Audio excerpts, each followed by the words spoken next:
ಬೆಂಡಿಕಾಯಿ ಪಲ್ಯ ಎಲ್ಲರೂ ಮಾಡ್ತಾರ್ರಿ ಮತ್ತು ಎಲ್ಲರೂ ಉಣ್ತಾರ್ರಿ. ಆದ್ರೆ ನಾ ಇವತ್ತು ತೋರ್ಸ ಈ ನಮ್ನಿ ಬೆಂಡಿಕಾಯಿ ಪಲ್ಯ ಉಣ್ರಿ ಅಂತಂದ್ರೆ ಬೇರೆ ಎಲ್ಲ ಥರದ್ದು ನೆಂಪು ಹೋಗ್ತದ್ರಿ ನಿಮಗೆ. ಯಾಕಂದ್ರೆ ಅಷ್ಟು ಮಸ್ತ್ ಆಗ್ತದ್ರಿ. ಈಗ ಈ ಪಲ್ಯ ಮಾಡ್ಲಿಕ್ಕೆ ಒಂದಿವ್ಸ ಬೆಂಡಿಕಾಯಿಗೆ ಚಲೋ ತೊಳೆದು ಒರೆಸಿ ತಂದೀನಿ. ಎರಡು ತುದಿಗಳು ಹಿಂಗೆ ಕಟ್ ಮಾಡಿ ಏನು ಮಾಡ್ತೀನಿ ನಾ ಹಿಂಗೆ ಉದ್ದುದ್ದ ಸೀಳಿ ಇಟ್ಬಿಡ್ತೀನಂತ್ರಿ. ಈಗ ಬೆಂಡಿಕಾಯಿಗಳು ದೊಡ್ಡ ದೊಡ್ಡ ಇರ್ತಾವಲ್ರಿ ಒಂದೊಂದು ಸೈಜ್ನಾಗ, ಅದ್ರಾಗ 2 ಪಾರ್ಟ್ ಮಾಡಿಕೊಂಡು ಇದೇ ಥರ ಉದ್ದುದ್ದ ನಾವು ಕಟ್ ಮಾಡ್ಕೋಬೇಕಾಗ್ತದ್ರಿ. ಈಗ ಉಳಿದಿವು ಎಲ್ಲ ಬೆಂಡಿಕಾಯಿಗಳ್ನು ಇದೇ ಥರ ಕಟ್ ಮಾಡಿ ನಾ ಏನು ಮಾಡ್ತೀನಿ ರೀ ಸೈಡಿಗೆ ಇಟ್ಬಿಡ್ತೀನಂತ್ರಿ. ಈಗ ಒಂದು ಮಸಾಲೆ ರೆಡಿ ಮಾಡ್ಕೊಳ್ಳಮ್ರಿ ಈ ಪಲ್ಯ ಸಲ್ಯಾಕ. ಒಂದು ಪ್ಯಾನಿನಾಗ ಒಂದಿಸು ಧನಿಯಾ ಬೀಜ, ಜೀರಿಗೆ, ಸಾಸಿವೆ, ಸ್ವಲ್ಪ ಇಲ್ಲಿ ಮೆಂತ್ಯ ಕಾಳು, ಒಣ ಮೆಣಸಿನ್ಕಾಯಿ ಮತ್ತು ಇಲ್ಲಿ ದಪ್ಪನ ಸೋಂಪು ಇರ್ತಾವಲ್ರಿ ಅವು ತೊಗೊಂಡಿನಿ. ಈಗ ಸಣ್ಣ ಉರಿನಾಗ ಇವಕ್ಕೆ ಹುರಿಬೇಕಾಗ್ತದೆ. ಎಲ್ಲಿನ ತನಕ ಹುರಿಬೇಕಂತಂದ್ರೆ ಅದ್ರದ್ದು ಬಣ್ಣ ಬದಲಾಯಿಸ್ಬೇಕ್ರಿ. ಈ ಥರ ಹೊಗಿ ಬರ್ಬೇಕ್ರಿ. ನೋಡ್ರಿ ಈ ಥರ ಬಣ್ಣ ಬಂತಂದ್ರೆ ಪೂರ್ತಿ ಆರ್ಲಾಕ್ ಬಿಡ್ತೀನಿ ರೀ. ಆರ್ತಂದ್ರೆ ಏನು ಮಾಡ್ತೀನಿ ರೀ ಇದ್ರದ್ದು ಒಂದು ಪುಡಿ ಮಾಡ್ಕೊಂಡು ತರ್ತೀನಿ ರೀ.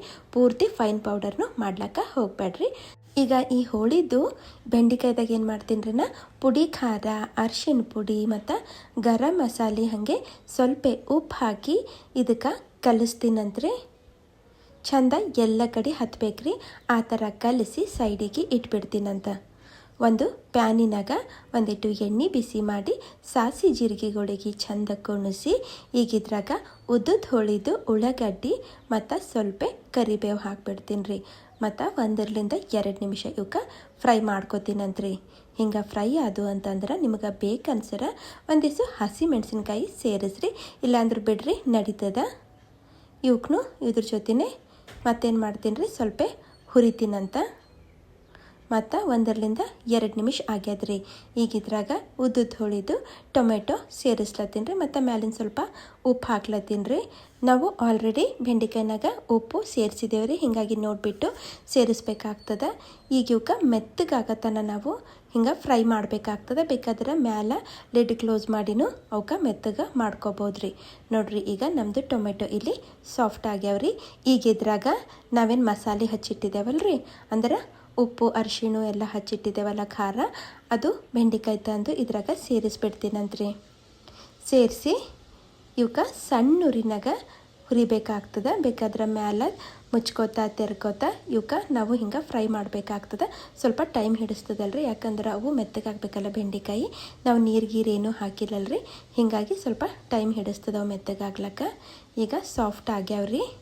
ಈಗ ಇದ್ರಾಗ ಏನು ಮಾಡ್ತೀನಿ ಅಂತಂದ್ರೆ 1 ಚಮಚ ಕಡ್ಲಿ ಹಿಟ್ಟು ಸೇರಿಸ್ಲತ್ತೀನಿ ರೀ. ಹಾಗೆ ನಾವು ಮಾಡಿಟ್ಟಿದ್ದು ಏನು ಮಸಾಲೆ ಇತ್ತಲ್ರಿ ಅದು ಪೂರ್ತಿ ಸೇರಿಸ್ಬಿಡ್ತೀನಂತ್ರಿ.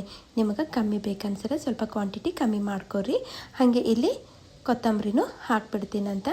ಇವೆಲ್ಲ ಹಾಕಿದ್ಮೇಲೆ ಸಣ್ಣ ಉರಿನಾಗ ಇದಕ್ಕೆ ಒಂದು ಫೈನಲ್ ಮಿಕ್ಸು ಕೊಡಬೇಕಾಗ್ತದ್ರಿ.